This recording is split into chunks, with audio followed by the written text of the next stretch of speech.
What's going on, guys? I've got another versus half deck tournament report for you. Just yesterday, I posted a versus half deck tournament report for July, and this is still July's tournament. Because there were only 4 players in the last one, we knocked it out really quick, and it only took us like 2 weeks, so we were able to fit in a whole second tournament in July. So I'm going to call this sort of a bonus round. We all picked a different deck and ran it back again. But we did get to see 4 new decks, so I just wanted to take some time to talk about them and, see what other developments we've had in the format. So, up first, we've got what I'm going to call, we have Rain Dance at home. Claire's Blastoise, Claire's Kingdra, Quagsire, and then Delibird. The player playing this deck is the same player that has played Delibird in all of their previous decks and has become very much a mainstay for them, and I think that's a great move. As we've said in the previous videos, Delibird is great. But talking about what's actually new, I want to talk about the Claire's Blastoise.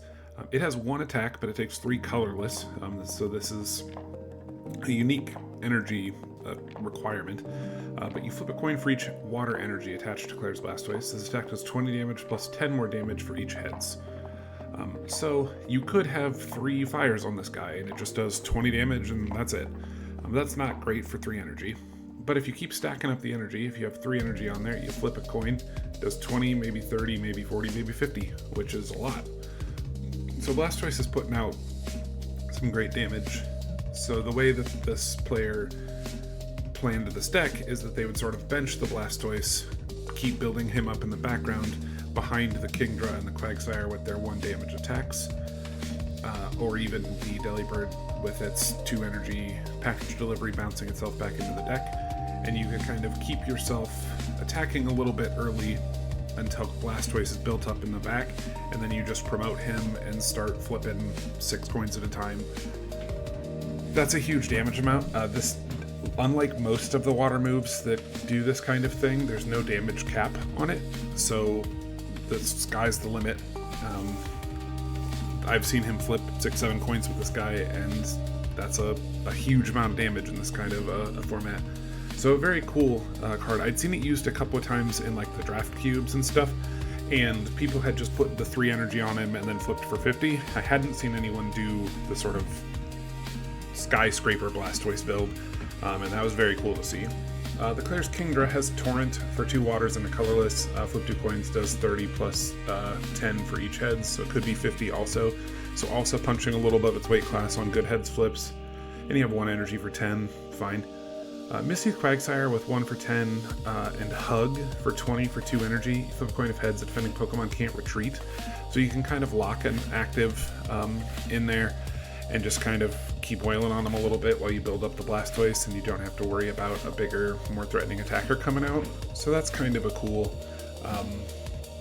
addition. I think there are maybe other guys you could try in this slot, but I think that's a decent choice. Claire has a really cool technical machine. Honestly, I think both of them are cool, but this one here, flip a coin, flip 2 coins. If both are tails, this does nothing. Not great. We don't love TMs that can do nothing.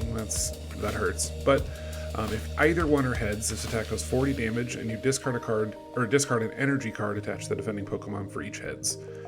Some of the only energy removal in the format, and you could get 2. A very, very cool card. Both the Claire's Kingdra and the Claire's Blastoise can use this. If you have to open the Blastoise, you can use the Claire's Technical Machine on your 2nd turn to try to set them back a couple turns while you keep working on building up the Blastoise. Super cool card. The rest of the trainers make a lot of sense, full heals, moo-moos, warps, whatever. The energy charges, I think, do make sense here because you do load a bunch of energy on the Blastoise. You've got 6 energy on him or something, and if he does go down, you lose a lot of the energy that you have committed other places. So it is kind of nice to have the option to put a couple of those back into the deck. But overall, I think this deck is cool. I think the Delibird continues to make sense and helps you stay in the game. I think in this deck it makes the least sense so far. However, you can use Falkner's package delivery to put him in the deck and go up on cards, but the nice thing it does is it gets you a trainer card too, which doesn't come up quite as often because a lot of times it is the thing that just sort of keeps you from losing. But when you use this to fetch a trainer, you can go grab the Claire's Technical Machine to set up a combo for your next attack to take energy off the active. You can set up an important warp point to get Blastoise out the following turn. There's a lot of ways that you can kind of make some cool combos with that, and I think this is an interesting build. The next deck that we had is a Morty-based deck. It's got a Morty's Ninetales, and then 2 Psychic types, Gengar and Hypno. This is a thing that is a little tough with Morty, is that he has the Ninetales, which is just very off-color. But I actually really like the Ninetales. Maybe a little less here. I like it in fire builds especially, but Will-O-The-Wisp gives you flip 3 coins for each heads. You choose a fire in your discard pile and you put it in your hand. Okay, that's fine.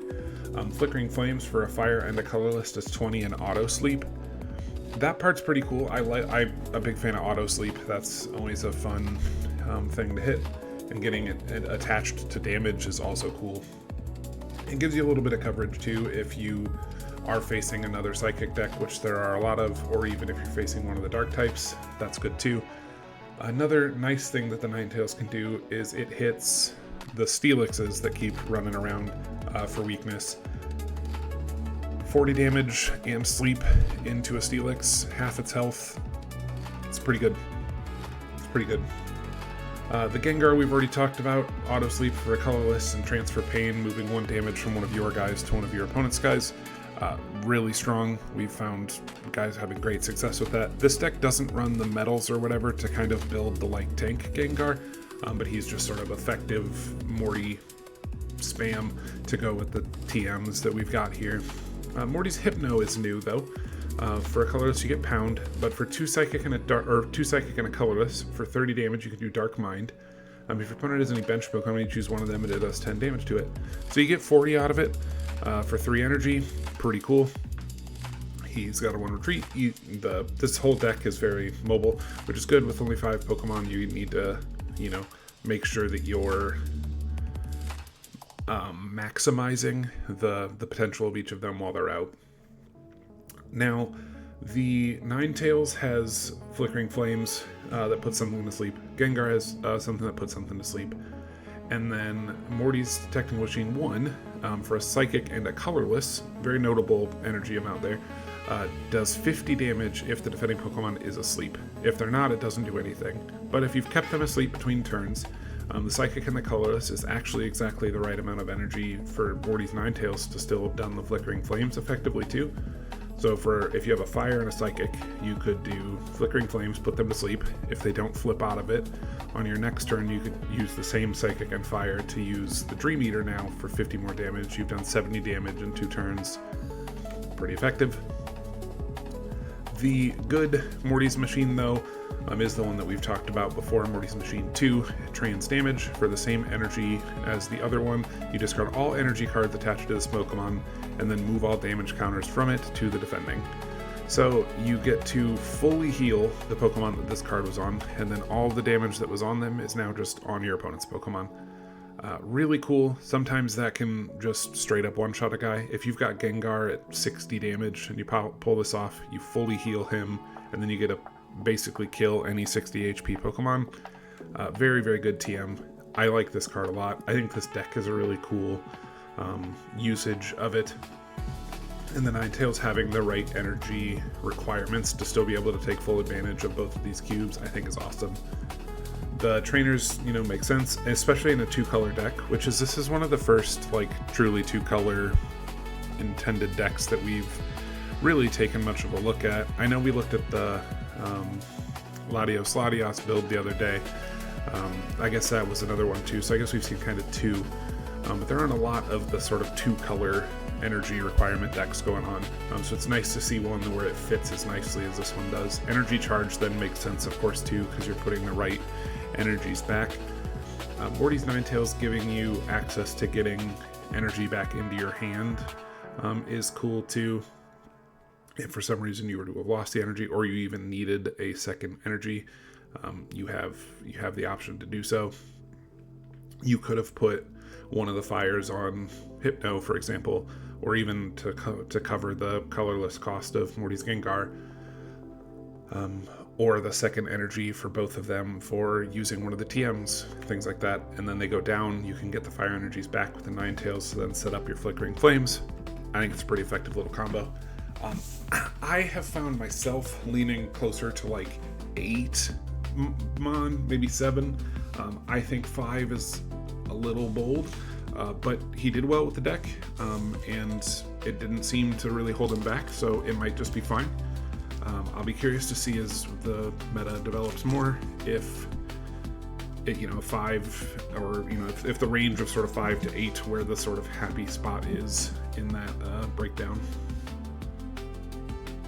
Next deck here, this is the deck that I played. It was a lightning based deck. We talked a little bit about Jasmine's Steelix yesterday with the sort of Steelix stall deck and using the Healing Flash TM. This deck continues to do that, plus also has 3 more Jasmine Pokemon. But if you didn't catch that video, the Healing Flash is flip a coin of heads, you heal 3 damage from all of your Pokemon. If tails, you heal 1 from all of your Pokemon.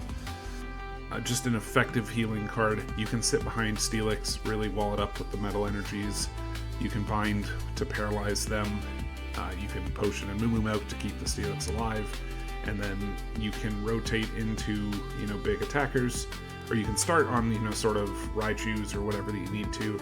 Once you finally get the medals, you can promote Steelix to sort of stall out the rest of the game. And then the Jasmine's Machine will let you heal up the Raichus that you retreated out of the way.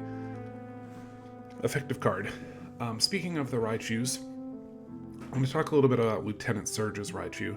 Not a trainer who has a TM in this set, so I found that all of the trainers who don't have TMs, their Pokemon are just like pretty effective like on their own because they don't have sort of generic support TMs to go with them.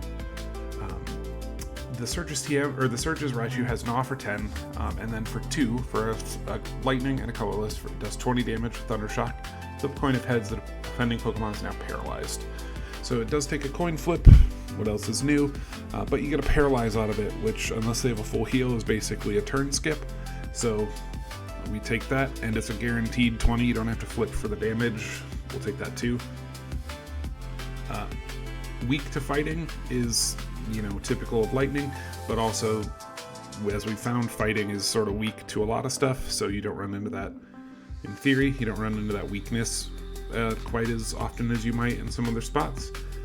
But I really like the Surge's Raichu. He performed really, really well. The Jasmine's Raichu actually does too. I was less certain that this card was going to feel cool, but as it turns out, I really enjoyed it.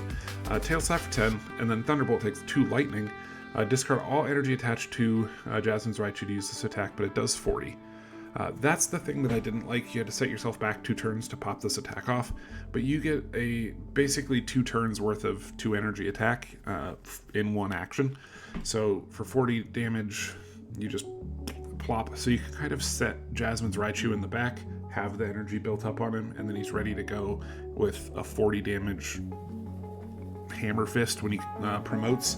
A lot of times when he would come in to active, it was enough to just KO the opponent's Pokemon. So that worked really well. To pair that then with Jasmine's Technical Machine 2, it does 40 damage, and then on a Tails flip, you do 20 to yourself. So one of the things that I found was really effective is you could use like Jasmine's Raichu, attack for Tail Slap for 10, then use Technical Machine 2 to do Thunder for 40 more. You've got 50 damage total now, and then the next turn you remove all the energy on the Raichu, pop 40 more, you've gone to 90, which is enough to KO most Pokemon, even through like if they were a 60 HP and had potioned or something. He's able to really seal the deal pretty effectively. We have one Jasmine's Jolteon. It just has Swift, 20 damage for 2 energy. They aren't affected by weakness or resistance, poke powers, bodies, anything like that. So it's just 20 damage. There's no ifs, ands, or buts. I just ran him as sort of insurance. Nice to kind of cover that just in case we run into any situations where that would come up. But he was just a nice attacker and is still a Jasmine Pokemon, so he can still use all of the cubes effectively too. The Raichu, both Raichus and the Jolteon have 1 retreat cost, which is great. They keeps them, you know, as mobile as the set allows. Since Steelix is such a boulder of a Pokemon, he just sits there once he becomes active. So having that mobility early helps a lot. We run Reversal in this deck, which I haven't seen a lot of decks play yet, but I've actually been a big fan of. Unlike Warp Point, I don't get to do it for free, but I get to pick the Pokemon that is going to go active. I do have to succeed on a coin flip, but if I do, I get to bring a specific Pokemon active, and then with either one of my 40 damage moves, I can really, a lot of times I can pull a guy active and then just KO it on the spot. So I was really happy with Reversal, and I think it performed really, really well. I would definitely continue to play this card. I'm playing it in this month's league as well, and I think I've been a big fan of it.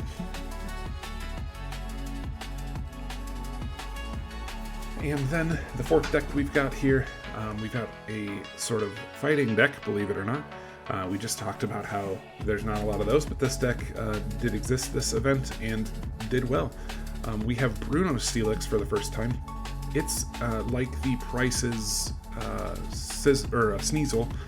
It doesn't take its required energy, or its type to attack. So like the Price's Sneasel doesn't need darks, this doesn't need metals, which is awesome. Has Headbutt for 10, cool little you've got a turn 1 attack. For 3 energy, 2 fightings and a colorless, it has Rock Smash for 20. Flip a coin if heads, this attack does 20 plus 20. So you always get 20 for 3, which is a little undercosted, but you might get 40 for 3, which is just a little over. That's a fair trade, we'll take that. Still a Steelix, can still put metal energies on, still reduce the damage output, or in intake, and sort of wall behind it as well. Less so than the Jasmine's one, because you don't have the paralyze potential that the other one has, but still a big 80 HP tank of a Pokemon, and has a decent damage output too. Brock's Omastar has a stretch Tentacle move for a colorless that you get to choose one of their bench Pokemon and switch up the active, which is cool. They don't it doesn't do any damage, which is fine, we don't necessarily need it to, but if you have Omastar active, you can sort of pull up the worst target for them, or the one that you want to take out the most. You can sort of promote that. You've got the double switch in this deck to then switch into Steelix or any of these other sort of more dedicated attackers to try to clean things up there, which is also neat. That Omastar has Poison Tentacles for 2 fighting. It does 20, and on heads if they're poisoned. So you maybe get 30 out of it, maybe you get 40 if they don't get a retreat. Overall, Omastar's fine. I don't dislike this Pokemon. I think I think both moves are pretty good. Bruno's Machamp. We have been debating a little bit about how good this one is. 3 retreat is brutal, but you get 80 HP, which is great. It takes 4 energy though, 2 fighting, 2 colorless, and it does, on 2 coin flips, 50 times the number of heads. The highest damage output, like per coin flip in the game, by far, but still could be 0 damage for 4 energy, and that hurts. That feels real bad. I think this card is cool, and I think like the high roll of getting 100 damage out of it is nuts, and even getting 50, like really if you get 1 heads out of 2, you can still KO some Pokemon just straight, but